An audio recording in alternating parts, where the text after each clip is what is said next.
Salut à tous les amis, c'est Joverclock, j'espère que vous allez bien. On se retrouve aujourd'hui pour le test du Noctua NHD15, donc on va voir tout de suite ce que le plus haut de gamme de la marque autrichienne a à nous proposer. Commençons par le bundle. Alors si vous me connaissez, vous savez que je ne suis pas un grand fan des vidéos montrant des boîtes pendant 5 minutes, mais chez Noctua il y a quand même une certaine préoccupation quant à la protection du matériel. Alors on va retrouver des mousses qui sont bien épaisses et qui viennent surtout cloisonner le ventirad et le ventilateur supplémentaire. Enfin bref, c'est toujours un petit plus en termes d'image de marque lorsque l'on découvre l'effort que se donne une société pour conserver un produit qui est bien souvent malmené dans les transports. Alors dans les accessoires, on va retrouver la petite toolbox avec un petit peu de pâte thermique, les griffes de fixation, on va retrouver aussi un câble en Y et deux réductions qui viendront brider de 1500 à 1200 tours par minute les ventilateurs NF-A15. A noter aussi la présence d'un tournevis qui est pour le moins très appréciable lors du montage. Bien sûr, on retrouve les kits de fixation AMD et Intel qui supportent tout simplement tous les sockets existants à l'exception du socket 1366 qui sera disponible lui en contactant directement la marque via un formulaire.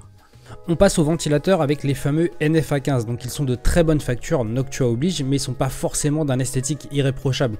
Il faut avouer que le marron et beige c'est pas forcément tendance et ça pourrait en freiner plus d'un. Pour parler de leurs caractéristiques techniques, on va tomber sur des ventilateurs de 140 mm avec une épaisseur de 25. On va avoir 7 pads qui vont tourner jusqu'à 1500 tours par minute. En termes de débit, on sera aux alentours des 140 m3 par heure. Le niveau sonore, il me semble qu'il est aux alentours de 20 décibels aussi. Et une bonne chose à savoir aussi, c'est que la régulation se fait par PWM.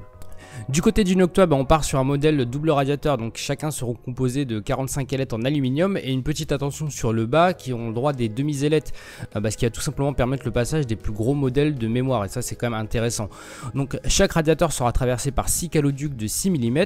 Pour l'aspect esthétique, la base de ce Noctua est en cuivre et qui est nickelé, donc ce qui lui donne un petit cachet et surtout une finition parfaite.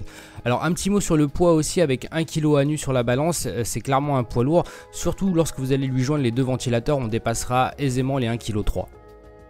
Alors pour la partie montage, il n'y a aucun souci. Alors malgré le poids, les opérations restent à la portée de chacun et même d'un débutant. Alors après le passage d'une petite plaque de support à l'arrière de votre carte mère, il va falloir la fixer avec deux parties métalliques tout simplement qui seront le socle. Il va vous rester ensuite le montage du rad, donc il est assez lourd et nécessite quand même de mettre le boîtier à l'horizontale. Et ça sera véritablement la seule manipulation un petit peu plus complexe puisqu'il ne faudra pas trop visser d'un côté, sinon de l'autre voilà ça va être un petit peu galère. Bref, c'est un très bon point pour le montage. Pour ma part, j'ai dû mettre grosso modo 5 minutes pour le monter, donc très bien.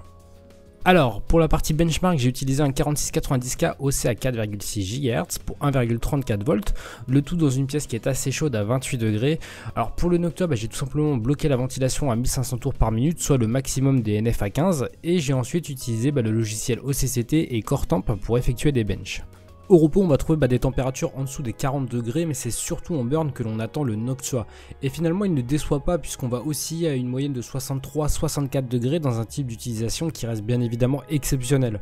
Alors pour faire un petit trait de comparaison, il réussit à faire jeu égal, voire un petit peu mieux que mon Neptune 240M qui lui est en push-pull. Bref, c'est vraiment un bon point pour ce NHD15. Alors pour finir mon avis, qu'est-ce que je pense de ce produit? Il a tout simplement en point positif des performances qui sont exceptionnelles. On a une qualité de fabrication et de finition qui est à l'image de ce qu'est Noctua, un petit peu les Rolls-Royce des ventirad. Le bundle est aussi très riche. Si je devais retirer des points négatifs, ça serait très certainement le prix, aux alentours de 90 €, ça fait très cher pour un ventirad, aussi bon soit-il. Et aussi l'esthétique, malheureusement du beige et du marron c'est très marqué et malheureusement ça ne collera pas avec beaucoup de configs.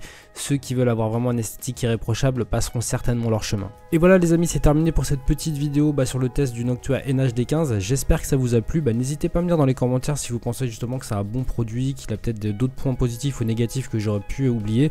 N'hésitez pas comme d'hab à me laisser un petit like si cette vidéo vous a plu, à venir me voir sur les réseaux sociaux ou en live tous les soirs. Sur ce, il ne me reste plus qu'à vous souhaiter de passer une très bonne journée. Amusez-vous bien, ciao tout le monde.